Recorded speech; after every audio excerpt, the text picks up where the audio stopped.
اگر تم لوگوں کے دلوں کو توڑتے رہے ہو تو کوئی بھی مذہبی فریضہ انجام دینا تمہارے لیے سود مند نہیں ہے۔ اصل گندگی باہر نہیں، اندر ہمارے دلوں میں ہے۔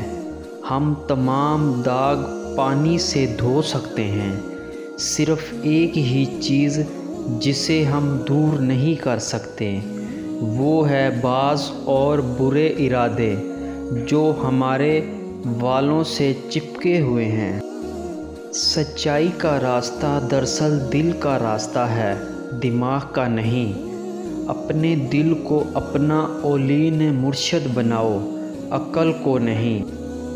دنیا کے زیادہ تر مسائل انسانی غلط فہمیوں سے جنم لیتے ہیں۔ حق تعالیٰ کے قریب ہونے کے لیے ضروری ہے کہ ہمارے دل سے اتنے کشادہ ہوں کہ تمام انسانیت اس میں سسکے اور اس کے بعد بھی ان میں مزید محبت کی گنجائش باقی رہے۔ جھوٹے دکھاوے یا ظاہری عبادت کا کوئی فائدہ نہیں ہوتا۔ شیطان کوئی ایسی غیر معمولی قوت نہیں جو تم پر باہر سے حملہ ور ہوتی ہے، بلکہ تمہارے اندر سے ابھرنے والی ایک معمولی سی آواز کا نام ہے۔ یہ آپ پر ہے کہ آپ اسے کس طریقے سے سنتے ہو۔ قرآن مجید پڑھنے والا ہر شخص قرآن کو اپنے فہم و ادراک کی گہرائی کے مطابق ہی سمجھ پاتا ہے۔ اس زندگی میں ہر قسم کی انتہا پسندی سے دور رہو، کیونکہ انتہا پسندی تمہارے اندرونی توازن کو بگاڑ دیتی ہے۔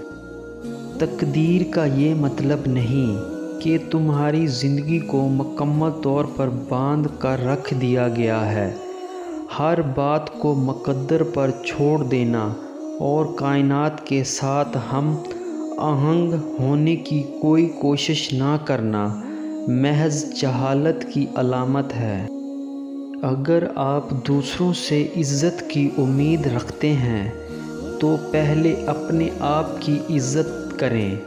آپ دوسروں سے وہ توقع نہیں رکھ سکتے جو آپ خود کو نہیں دیتے۔ اگر کوئی آپ کے بارے میں برا کہے تو اس کے بارے میں اچھا بولیے۔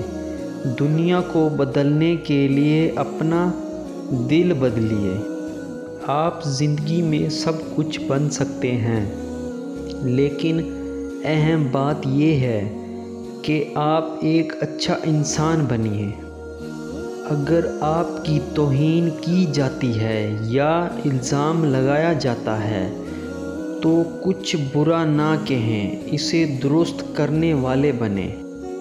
خود غرض، جاہل اور بے وقوف لوگوں پر سب احسان کرو تو پھر ان کے شر سے بچو۔ اگر غرور میں مبتلا ہونے سے بچنا چاہتے ہو تو خود سے زیادہ ذہین شخص کی صحبت اختیار کرو۔